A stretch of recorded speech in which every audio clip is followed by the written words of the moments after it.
Two people, same city, same age, both 28. Both just landed their first real job. Both opened a brokerage account on the same Tuesday afternoon in the same October, depositing the same $300 a month into the same S&P 500 index fund. Now it's 30 years later.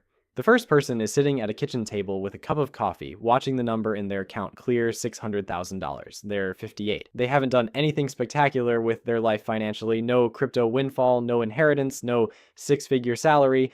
Just $300 a month for a really long time in a boring index fund. They look at that number and feel something close to disbelief. The second person is also 58.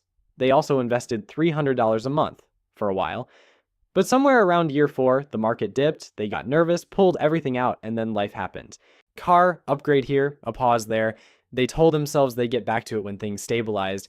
They check their account today and have about $41,000. Same starting point, same amount, same investment, 30-year gap of $559,000. My name is Nick, and I've spent a genuinely embarrassing amount of time staring at compound interest tables so you don't have to. If you've ever looked at your investment account after 2 years of consistent contributions and thought, is this actually doing anything? Today we're going to fix that. Because there's a specific framework that explains exactly why compounding feels broken in the beginning, when it turns the corner, and what you need to do to be in the room when it does. It's called the 7-5-3-1 rule. Let's get into it. The entire difference between those two people fits in a single sentence. One of them understood what a compounding curve actually looks like, and one of them didn't. And once you see it, you cannot unsee it. The reason most people abandon compounding early isn't laziness. It's that nobody ever shows them the curve. They get told, invest early, be patient, it'll compound. And then they watch their account grow by $200 in a month where they contributed $300, and they think they've been lied to. You haven't been lied to. You've just been shown the destination without the map. So here's the map. Take $10,000 invested at 10% annually. After 10 years, you've got $25,937. After 20 years, $67,275. After 30 years, $174,494. After 40 years, same $10,000, same 10%, $452,593. Here's the number that should stop you cold. Like in that final decade alone, years 30 through 40, your account grew by $278,099. That's more than 62% of all the gains from 40 years of compounding arriving in a single decade. The first decade, $15,937. That's 3.6% of the lifetime gains. 3.6. The first 10 years of patient, disciplined, by-the-book investing generates 3.6% of the total return. The last 10 years generates 62%. The early years aren't just slow. They're structurally, mathematically, unavoidably slow. And the people who build real wealth are the ones who understood that before they experienced it, not after. Warren Buffett was worth about $1 million at age 30. By 50, roughly $300 million. He became a billionaire at 56, and approximately 99% of his current net worth, over $140 billion, accumulated after age 50. Not because he got smarter after 50, because the snowball he'd been rolling since age 11 finally hit the steep part of the hill. He described investing as finding wet snow and a really long hill. The wet snow is a good investment. The long hill is time. Most people never give the hill a chance because the first 7 years look like a flat parking lot. Here's why that happens. Your brain does not naturally process exponential growth. Researchers call it exponential growth bias, and roughly 1/3 of people perceive compound growth as essentially linear, meaning your brain looks at a compounding portfolio, draws a straight line, and concludes this is going nowhere. It's the same reason that when you ask someone if a lily pad doubles every day and covers a lake in 48 days, when does it cover half the lake? Almost everyone says day 24. The actual answer is day 47. The lake is less than 1% covered until day 24, and then it finishes in the next 23 days. Your investment account is that lily pad. You're just not at day 47 yet.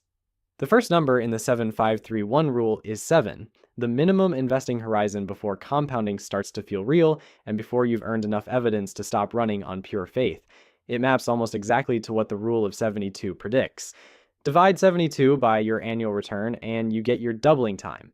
At 10%, that's 7.2 years. This rule, by the way, is 530 years old, invented in 1494 by an Italian mathematician who was apparently close friends with Leonardo da Vinci. And the fact that a Renaissance-era math trick is still the single most useful thing in a modern investor's toolkit says quite a lot about how dramatically the financial industry has overcomplicated something that does not need to be complicated.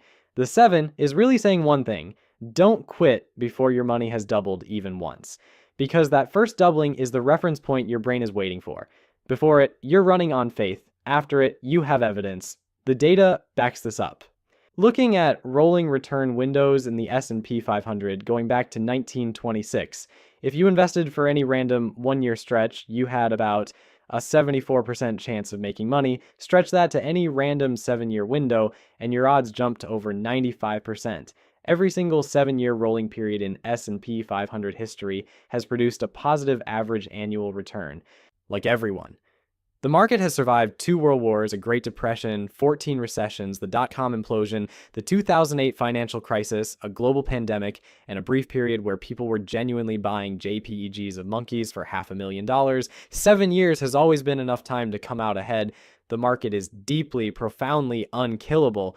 The investor, unfortunately, is much more fragile, which is exactly what the next 2 numbers address. 7 years is the floor, not the destination.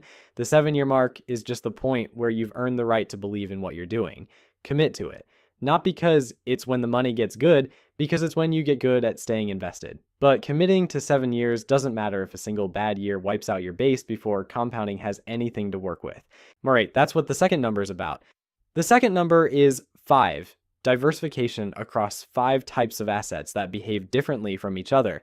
Not the vague spread your eggs advice your uncle dispenses at every family gathering like he invented it. Actual structure, here's why it matters.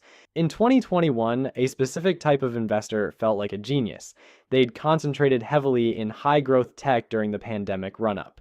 Some doubled, some tripled. Then 2022 happened, and some of those positions dropped 60%, 70%, 80%. The math problem nobody mentioned. If your portfolio drops 60%, you don't need a 60% gain to recover. You need a 150% gain. While you're running that rescue mission, the person with a diversified portfolio is quietly compounding. Think of your portfolio like a Formula One pit crew. The broad market index funds are your main driver, doing most of the work, most of the time, returning around 10% annually going back to 1926. They should be 40 to 60% of your portfolio. Now, dividend-paying stocks are your backup systems. Companies like Coca-Cola that mail you a check every quarter, which you reinvest to buy more shares, which earn more dividends. It's compounding running a second shift. Small cap and international holdings are your performance upgrades, more volatile, more upside, adding percentage points over decades that turn into hundreds of thousands of dollars. And the defensive assets, like bonds, treasury bills, are not there to win the race. They're there to make sure you don't crash out on lap 4 and never finish. Because here's the thing about bonds, nobody tells you until it's too late. The bonds don't make you rich.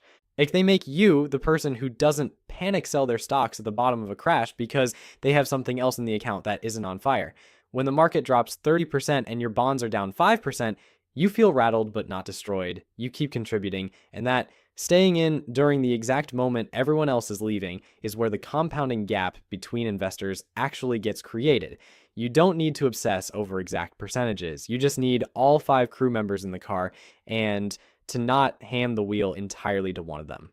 Before I describe these 3 phases, I want to say something directly. If you've ever pulled money out of the market during a crash, paused contributions because your account looked flat and you lost faith, or quietly stopped investing because life got expensive, that is not a character flaw. That's a completely predictable human response to a system that withheld the map. Nobody sat you down and explained what the first 7 years are supposed to look like. So, of course, people bail. The question is whether you know it now before the next time these phases show up. Phase 1, doubt. This happens in the first 2 or 3 years. You open the app one Sunday morning to find that after 18 months of $300 monthly contributions, your account has grown by an amount you could cover with a decent overtime shift.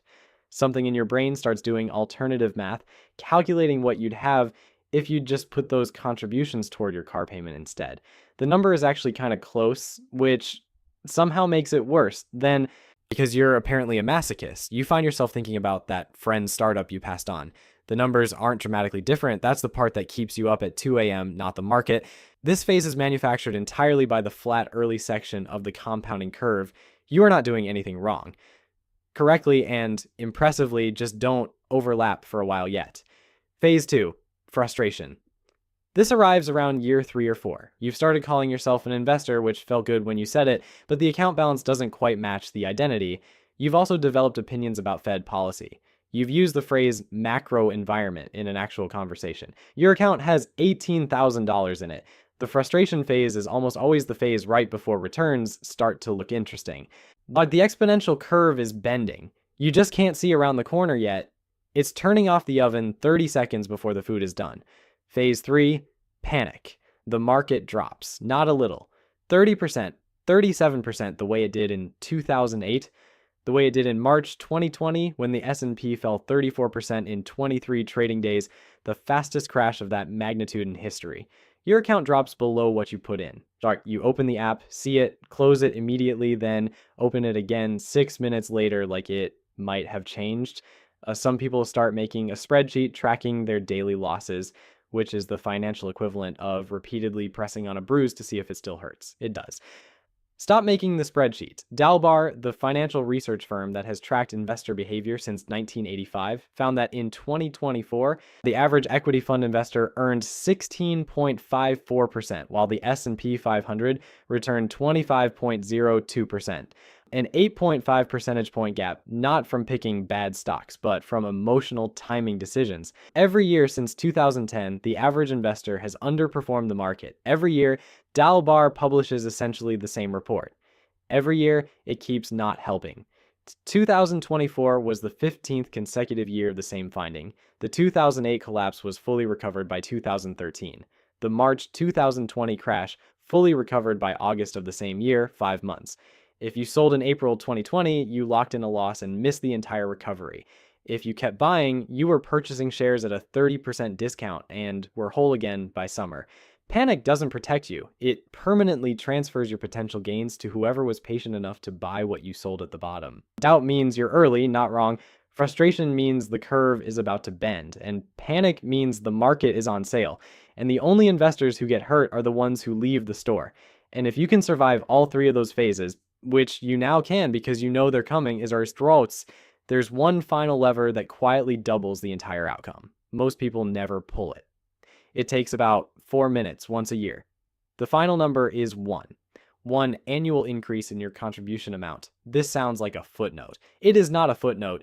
You invest $300 a month at 8% annually for 30 years. Final balance, roughly $408,000. Now, take the same scenario, but every January you bump your contribution by 5%. Year 2, $315. Year 3, $331. By year 10, you're at $489 a month. And the increases are gradual enough that you barely feel them.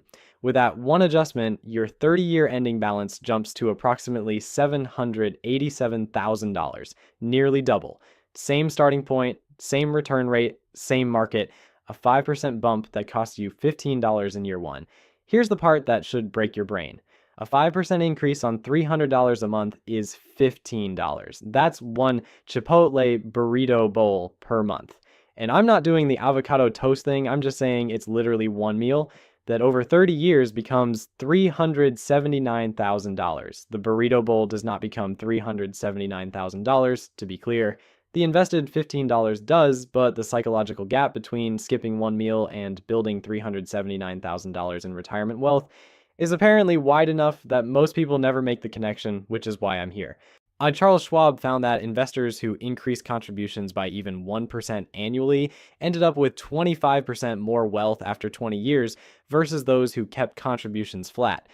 Nobody has ever impressed a date by mentioning they auto-increase their index fund contribution every January, but in 30 years that person can afford a very nice dinner. Several, actually. The mechanism that makes this work, automate it. Set the reminder now. Better yet, set it up automatically with your brokerage. Because The version of you who has to actively decide to move money every January is occasionally going to have a bad January and skip it.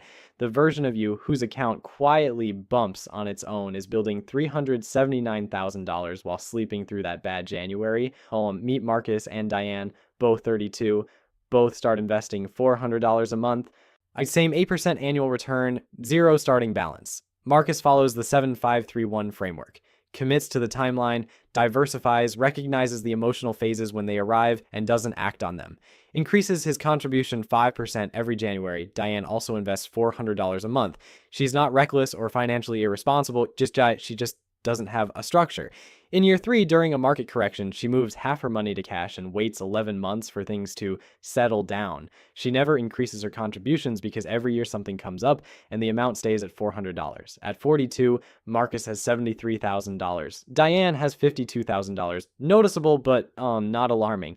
By 52, Marcus has $229,000. Diane has $121,000. Now it's uncomfortable.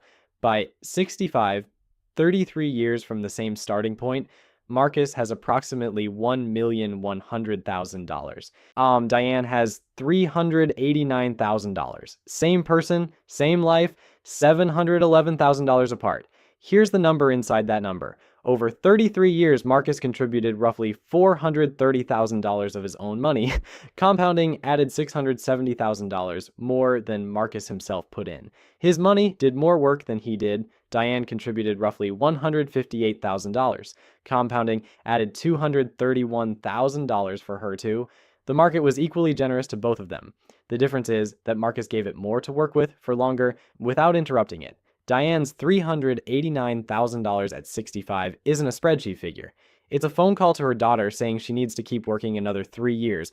Marcus's $1.1 million isn't a spreadsheet figure either. It's him declining a project at work, not with drama, just a polite no, because he genuinely doesn't need it anymore. The money gap becomes a freedom gap. And the freedom gap is the thing that actually matters. That $711,000 difference wasn't caused by one catastrophic decision. 11 months of cash sitting in year 3. Flat contributions for 33 years, missing the final decade's explosion because the foundation wasn't there. Marcus didn't do anything heroic. He just didn't interrupt the machine. Charlie Munger put the entire 7531 rule into one sentence. The first rule of compounding is to never interrupt it unnecessarily. That's not inspiration. That's the instruction manual. The financial industry profits from complexity. A person who understands the 7531 rule automates their contributions, increases them 5% a year, and holds a diversified portfolio without touching it is genuinely terrible for business. They don't need advice. They don't need products. So nobody hands them this framework. So that's what today was. Set a non-negotiable 7-year floor. Write the date somewhere visible. And before that date, your job is simply not to quit. Check your portfolio against the 5 categories. Confirm you're not 90% in one thing, that you have some defensive exposure, and that you're not ignoring international markets. A target date retirement fund does this automatically if you'd rather not think about it.